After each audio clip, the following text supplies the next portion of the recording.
Madame, Monsieur, bienvenue et merci de nous rejoindre sur LTM. Nous débutons ce journal avec la pose de la première pierre de la mairie de Douala 5e au lieu dit Bonamoussadi. Le site abritera désormais l'ensemble des services de la mairie de Douala 5e. La cérémonie était présidée par le gouverneur de la région du littoral, Fayengo Francis, Frédéric Moutomé. Ça, c'est la première instruction. Les étudiants, s'il vous plaît. Fayengo Francis, Fritz Ntonen, Françoise Foning et la représentante du FEICOM ont mis la main à la pâte ce 11 août. Ils ont ainsi procédé à la pose de la première pierre du gigantesque mais futuriste hôtel de ville de la mairie de Douala 5e. Même la forte pluie qui s'est abattue dans la ville de Douala n'a pas entamé la détermination de ces personnalités, encore moins celle des populations venues nombreuses, vivre en live cette cérémonie historique et symbolique. 20 mois de travaux intenses pour un coût total de près d'1 milliard, voilà ce que va coûter le futur joyau de 3e génération de Douala 5e au FEICOM, à la communauté urbaine de Douala et à la mairie de Douala 5e. Et c'est fort de ces investissements que le gouverneur de la région du littoral appelle à une solidarité agissante. Simplement de demander à toutes les bonnes volontés, à tous les partenaires de mettre des efforts ensemble. Parce que l'édifice qu'on va construire est important. Je demande qu'on mette tous les efforts ensemble. Je demande donc à tout le monde de se mettre ensemble pour qu'on puisse réaliser quelque chose de bien, quelque chose qui ressemble à l'arrondissement de Douala 5e. La communauté urbaine de Douala, quant à elle, pense simplement que ce projet n'est que l'achèvement d'un long processus de collaboration étroite. Ça fait partie des grands projets de la ville de Douala. Dans chaque arrondissement, il faut qu'il y ait une mairie, un hôtel de ville digne de ce nom. Le premier, c'était à Douala premier, avec le concours de FEICOM, la communauté urbaine et la mairie de Douala premier. Aujourd'hui, nous sommes à Douala 5e pour cet imposant bâtiment qui va être construit. Tout ceci est travaillé dans la plateforme de collaboration. Pour Françoise Foning, le maire de cette circonscription, ce futur hôtel de ville rentre dans le cadre de la gestion participative et du nouveau départ et il sera un héritage des grandes ambitions. Ça signifie l'espoir d'avoir dans 20 mois l'hôtel de ville de Douala 5e. Vous savez que le président Paul Biya, dans son discours de son premier septennat, a parlé de grandes ambitions. Et Douala 5e ne veut pas rester en reste. Ces grands bijoux de Douala 5e entrent dans le programme de renouveau. Et nous pensons que grâce au FEICOM et grâce à la communauté urbaine et à la mairie de Douala 5e, sous l'impulsion du président Paul Biya et du ministre de l'administration territoriale, gouverneur de la région du littoral et le préfet, dans 20 mois, l'histoire sera faite. Bon à savoir, le nouvel hôtel de ville dont la première pierre a été posée ce 11 août sera bâti sur une superficie de 3000 m² au rond-point Bonamoussadi et est un bâtiment bénéficiant d'une vision futuriste composée d'un sous-sol, d'un rez-de-chaussée, d'une mezzanine, de 2 étages et d'une salle de conférence d'environ 1000 places. Un appel au civisme a donc été lancé à l'endroit des populations de Douala 5e pour une gestion efficiente de ce nouvel édifice. L'Agence de stabilisation et de régulation des prix des produits pétroliers de la République centrafricaine, l'antenne de Douala, est désormais opérationnelle. Elle a été officiellement installée par le directeur de l'agence en présence du ministre délégué en charge de l'énergie et de l'hydrocarbure de la République centrafricaine et de représentants de son homologue camerounais. Doris Ngalinan. C'est une équipe forte de 5 personnes dirigée par Eddy Hervé Ngeringaï qui présidera aux destinées de ce nouveau démembrement de l'Agence de stabilisation et de régulation des prix des produits pétroliers ASRP dont le siège est fixé à Bangui, capitale de la République centrafricaine. L'antenne ASRP de Douala, dont les cadres et autres agents de contrôle sont appelés à exercer leurs activités à Bertois, Belabo, Yassa et Limbe, s'attellera à résorber le manque à gagner causé dans le transit par le Cameroun de 20% des produits pétroliers centrafricains. Et c'est ce volet qui nous pose problème à chaque fois. Je l'avais dit dans mon discours tout à l'heure, si vous avez remarqué, nous n'arrivons pas à maîtriser ce volet parce qu'il y a tellement de fraude. Les gens qui exportent. Ils viennent ici, ils achètent en disant qu'ils exportent vers la RCA, mais en réalité, ces produits n'arrivent pas à destination. Mais comme ça n'arrive pas à destination, il y a des statistiques qui prouvent qu'il y a eu X tonnes par exemple qui sont rentrées en RCA, mais nous on les a pas. Ça joue déjà sur notre statistique. Et par rapport à cela, nous estimons nécessaire mettre en place une antenne. D'abord commencer par canaliser les flux au niveau de Douala. Créé par arrêté du ministre d'État aux mines, à l'énergie et à l'hydraulique centrafricain, arrêté numéro 0010-Mémé du 3 mars 2008, l'antenne ASRP de Douala au Cameroun est une résultante, comme l'agence mère de Bangui, de la réforme du sous-secteur pétrolier aval engagée par la RCA dans le but de redynamiser son économie. Notre mission, c'est d'avoir toutes les données statistiques des produits importés à destination de la RCA et de contrôler la qualité. Parce que nous avons un contrat avec une société française qui contrôle la qualité des produits que la RCA importe à travers ces deux marketeurs. Exemple concret de l'intégration sous-régionale, l'antenne ASRP de Douala résulte d'une convention de partenariat signée entre la Caisse de stabilisation des prix des hydrocarbures du Cameroun et l'Agence de stabilisation et de régulation des prix des produits pétroliers ASRP de la RCA. Le Cameroun a beaucoup à gagner parce que lorsque vous faites déjà une déclaration d'exportation, et on vous donne la latitude de ne pas payer certains droits et taxes, mais vous, on sait que vous allez exporter ce produit vers la RCA par exemple, mais vous reversez encore ce produit, c'est-à-dire vous revendez ici.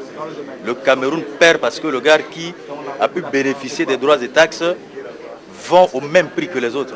Ça, c'est pas normal. C'est l'État camerounais qui perd. Et de l'autre côté également, nous avons estimé que vraiment pour mettre fin à ce système, aidons nos frères camerounais, et entre nous, on peut déjà mettre fin à ce système. Rigueur, totale et franche collaboration sont les armes que doivent manier habilement ces nouveaux responsables pour lutter efficacement contre la fraude inhérente aux carburants importés du Cameroun à destination de la Centrafrique. Les abonnés de la téléphonie sommés de se faire identifier. Cette annonce relève de l'arrêté signé par le ministre des Postes et Télécommunications Jean-Pierre Biéti-Biessam. Les détails avec Jean-Germain Yetna. Proscrit toute utilisation abusive du téléphone portable à des fins attentatoires à l'ordre public ou à la sécurité des citoyens d'une part et d'autre part, mettre définitivement un terme à la vente à la sauvette au mépris de la réglementation des cartes d'abonnement téléphonique sans aucune identification préalable des abonnés par les opérateurs. Tels sont les objectifs visés par l'opération du ministre des Postes et Télécommunications Jean-Pierre Biéti-Biessam. Le ministre se fait remarquer dans un contexte de libéralisation des technologies de l'information et de la communication. Le Cameroun connaît un développement fulgurant du téléphone mobile, une assez bonne pénétration de l'Internet et un engouement des populations camerounaises en particulier à ces outils modernes. Jean-Pierre Biéti-Biessam déplore à cet effet les transformations malheureuses du téléphone portable en moyen pour commettre des infractions du genre arnaque, chantage, dénonciation calomnieuse, escroquerie, diffamation. La liste est loin d'être exhaustive. Je pense que c'est une bonne décision que le ministère a prise parce que ça permet de nous protéger, nous les utilisateurs de téléphone, contre les harcèlements et toutes ces personnes qui viennent perturber notre vie. Ça peut nous permettre de les repérer. Si c'est dans le sens de nous protéger, c'est une bonne décision. Voilà. Justement, les modalités pratiques maintenant, ça va être difficile, mais c'est aux opérateurs de mettre à l'État de sensibiliser les opérateurs, à ceux-ci de mettre en place maintenant des procédures, des modalités pratiques, puis d'envoyer des gens sur le terrain pour enregistrer les gens. Que tous les abonnés passent, je veux dire, à l'entreprise, ce sera difficile. Mais s'ils utilisent un moyen pour permettre aux gens, peut-être à travers leur téléphone sur place, de s'identifier, là c'est possible. Mais s'il faut passer là-bas 4 millions d'abonnés, si je prends que le cas de MTN, c'est vraiment difficile. C'est presque impossible même. Pour l'espace de temps qui est donné, qui est imparti. L'arrêté du ministre qui comporte 10 articles définit les modalités d'identification et s'adresse aux opérateurs et exploitants des réseaux de téléphone ouverts au public, à l'agence de régulation des télécommunications, au ministère des Postes et Télécommunications et aux abonnés. Par ailleurs, le ministre invite ces derniers non identifiés ainsi que toute autre personne désireuse de s'abonner à s'identifier au plus tard le 30 novembre de l'année en cours. Passé ce délai, toute personne qui ne sera pas fait identifier verra sa carte SIM désactivée ou encore son abonnement purement et simplement suspendu. Le Bureau national de l'Association chrétienne des hommes de l'EPC tient du 17 au 23 août prochain à Idéal son 4e congrès paroissial. En prélude à cette grande manifestation, les chorales du synodal Babimbi a tenu une messe ce dimanche 9 août en vue de sensibiliser les chrétiens. Jean-Germain Yetna. C'est pour apporter une pierre à l'édifice où le travail sera cohabité avec la gaieté, la fraternité, la prière et la convivialité que la jeune chorale du synodal Babimbi de l'église presbytérienne camerounaise effectue depuis le mois de juillet dernier une tournée de sensibilisation dans les différentes paroisses. L'objectif étant de rassembler les connaissances des fidèles qui permettront de mettre en pratique, et chacun à son niveau, des mécanismes calqués sur l'expérience des uns et des autres afin que cette manifestation soit le corpus à partir duquel l'ACH-EPC sera désormais reconnu comme acteur du développement durable dans l'église presbytérienne camerounaise. C'est un grand événement. Il y a de quoi, de cela presque quelques années, nous avons pu créer cette chorale, puisqu'on n'en avait pas au Sénégal. Mais à un moment donné, comme il y a eu scindement, les gars, chacun allait dans son consistoire. Nous nous sommes dit, donc à un certain niveau, pour préparer cet événement, il faut donc réunir encore tous les membres de l'ACH qui faisaient partie de la chorale. Donc nous nous sommes dit, pour une grande prière, que cela soit le dignement de ce nom. Après le consistoire Adna des paroisses EPC Sion et Kondi, le cap a été mis ce dimanche 9 août dans le consistoire Kabot Adonai où la chorale du synodal Babimbi a été accueillie par les fidèles de la paroisse Likak. Le synodal qui vient de naître, dont nous sommes les dirigeants, a l'objectif de sensibiliser les paroisses, de sensibiliser les presbytériens, afin que tous ces membres reviennent à annoncer l'image de ce grand événement qui rassemble cette synodale. Imaginez-vous qu'après cette synodale, on se retrouve en train de passer 35 ans plus tard pour avoir encore organisé ce genre d'événement.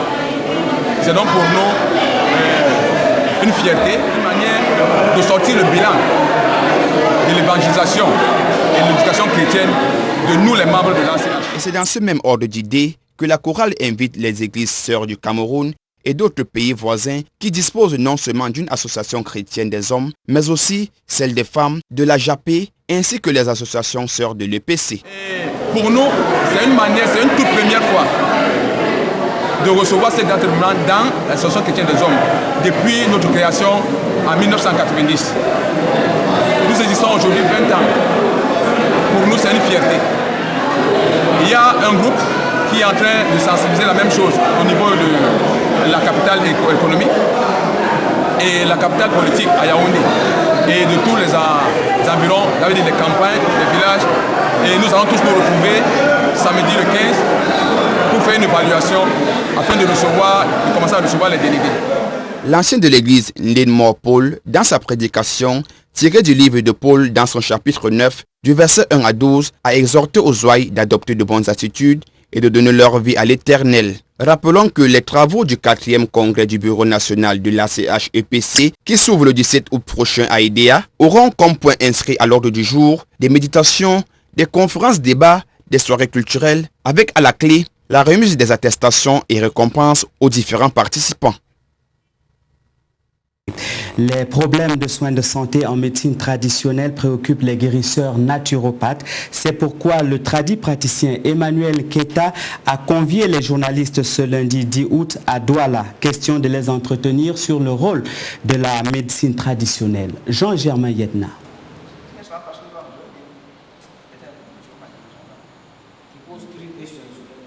Selon le tradipraticien Emmanuel Keta, en dépit de l'engagement de la communauté internationale et malgré l'efficacité et l'importance reconnue de la médecine traditionnelle, son intégration dans le système de soins de santé constitue un véritable problème. Il souligne par ailleurs le rôle fondamental de la médecine traditionnelle dans la prise en charge psychothérapeutique des patients, des pathologies et dans l'assistance et l'éducation des populations en matière de soins de santé. Les tradipraticiens, guérisseurs naturopathes, vendeurs et autres chercheurs en plantes médicinales sont des personnes ressources capables d'accompagner les patients dans la recherche des solutions à leurs préoccupations selon les références culturelles qui font un appel non seulement au physique, au psychique, mais surtout au spirituel. Une position socio-culturelle qui leur confère un rôle incontournable dans le cadre de la prévention et du traitement des maladies auxquelles les sociétés africaines sont confrontées. Il faut que ça prenne sa place. Il ne faut pas que, parce que à cause des charlatans, les gens ont perdu un peu d'espoir. Mais je vous dis qu'il y a encore d'espoir dans notre société. Maintenant, il faut que si toi-même, tu sais ce que tu peux faire pour combattre la société derrière toi, pourquoi ne pas faire?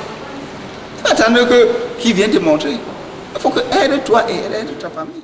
Ce jeune tradipraticien de 22 ans déclare tirer ses forces de ses ancêtres. C'est dans les années 1999 qu'il reçoit les premiers signes. Cet élève en classe de cours moyen deuxième année n'avait alors que 12 ans. J'étais un peu malade, après avoir... J'étais malade plus de 4 ans, après quand c'était fini, il y a mes ancêtres qui étaient déjà morts, ça a 43 ans. C'est l'époque là, ils ont venu m'ont dit mon fils, on veut voir ce que tu travail qu'on veut te donner. Ça va me donner ce de bois, il me dit voilà ton pouvoir. Et ce qu'on te maintient, tu vas me dire ça maintenant à vous. Mais ce que je te dis, ne regarde pas l'argent. Et c'est là, si j'ai la force que je suis aujourd'hui, je suis consulté en ligne, c'est parce que je suis ce que mes ancêtres disent. Et c'est pour résoudre les nombreux problèmes auxquels sont confrontées les populations qu'il a mis sur pied un livre intitulé « Mystique d'Afrique » et donc la sortie officielle est prévue ce vendredi 14 août à Yaoundé. On souffre beaucoup. Aujourd'hui, nous avons le couche de nuit. Vous avons de ceux qui ils ont fait le couche de nuit, ceux qui se consomment pendant le rêve. Il y a beaucoup de énormes problèmes mystiques. Et aujourd'hui, on ne sait pas où partir. Vous voyez, il y a à cause de charlatan qui se trouve dans la profession. Quelqu'un qui parle, peut-être tu ne pas guéri. Bon, je crois que c'est le mystique qui est en train de nuer l'Afrique. Et c'est pour ça que j'ai sorti ce livre que vous voyez, Mystique d'Afrique, pour résoudre tous ces problèmes mystiques. Avec Mystique d'Afrique, tu n'as pas besoin d'aller à l'hôpital. Si tu dors peut-être à la couche de nuit, ou tu dois te comprendre comme tout ton corps te fait mal, ou il y a un mauvais esprit qui vient te déranger. Toi-même avec ça, tu vas vraiment voir ce qui est le produit qui va vous aider à bloquer ça. Tu vas voir comment tu peux bloquer la situation avec une simple ampoule blanche chez toi. Tous ceux qui souffrent innocents, tous ceux qui meurent innocents, ça va arrêter. Ça, moi je suis convaincu. Rappelons que la conférence de presse qui s'est tenue ce lundi 10 août rentre dans le cadre des festivités marquant la 7e journée africaine de la médecine traditionnelle qui se célèbre le 30 août prochain. Suite ce jour de la série ouverte par la rédaction sur la crise du maïs au Cameroun. Dans l'élément qui va suivre, Alain Cédric Yompa analyse les dangers qui guettent le pays si par malheur le maïs venait à manquer au Cameroun. Suivons tout simplement. Plus de 12 millions de citoyens camerounais consomment aujourd'hui du maïs. On parle ainsi de près de 2/3 de la population qui serait menacée de famine si le maïs venait à se faire rare dans les marchés. Même la hausse continuelle du prix de cette denrée ces dernières années n'a pas suffi à l'ébranler de sa position de leader parmi les aliments de base les plus consommés, au détriment des autres denrées de première nécessité dont les prix grimpent à la même vitesse. Le maïs constitue à lui seul 70% de la composition de l'aliment de nutrition du poulet dans le secteur avicole. Et pour ce secteur dont l'État a boosté la production de poussins d'un jour à près de 600 000 sujets par semaine pour pallier à un autre déficit en d'autres heures, le danger le plus grand serait une autre crise dans le secteur de l'élevage. Il est à noter que depuis 2006, les opérateurs de ce secteur n'importent plus le maïs pour leur élevage, pointant ainsi dans la production nationale. Les conséquences ne seraient pas seulement le seul apanage du Cameroun. Pour les pays africains qui importent chez eux le maïs camerounais, la crise ne se fera pas prier pour traverser les frontières. Et pour le PAM, le Programme alimentaire mondial dont l'entreprise Maïscam est le plus gros fournisseur de maïs, la crise du maïs pourrait s'apparenter à une crise alimentaire. Avec tout ceci, la surenchère des produits dérivés du maïs sera bel et bien effective, les coûts de production seront exorbitants et si rien n'est fait, la filière pourrait simplement être abandonnée par les acteurs. Un ensemble de faits qui suffiront à replonger le pays dans le coma, ou le chaos si vous voulez, comme ce fut le cas en février 2008, lorsqu'on avait alors parlé des émeutes de la faim.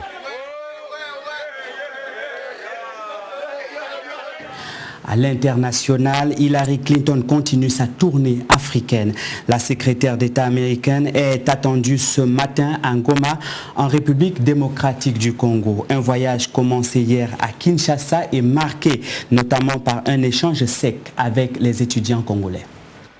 Hillary Clinton arrive à la moitié de son marathon africain. La voici à Kinshasa, un peu fatiguée peut-être, mais souriante, accueillie par les officiels congolais.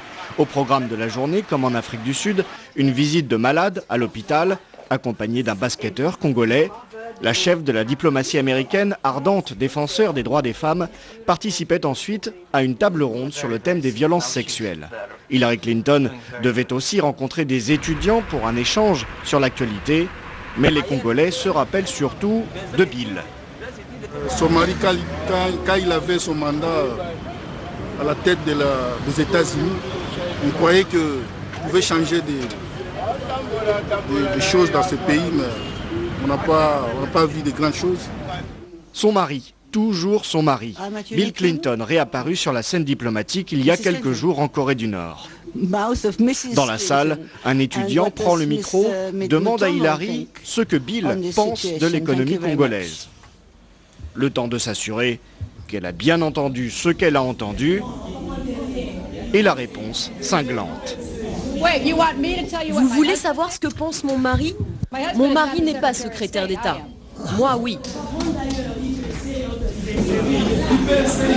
Si vous me demandez mon avis, je vous le donnerai. Je ne suis pas encore la porte-parole de mon mari. Hillary Clinton, profondément vexée, retrouve bien vite le sourire, vient même saluer le gaffeur.